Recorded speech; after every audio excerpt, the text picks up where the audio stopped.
It's never about one person. Any record is a team of people.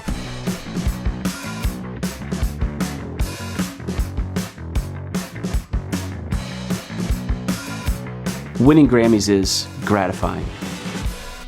It's an acknowledgement from peers that a project has done well. I don't consider it to be about me. It's never about one person.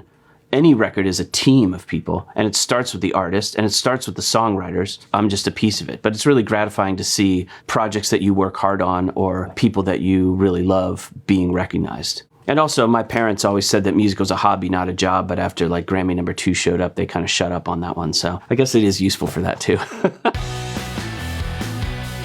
Just to be mentioned in the same breath as some of my other peers was amazing. So yeah, I was eternally thankful for that.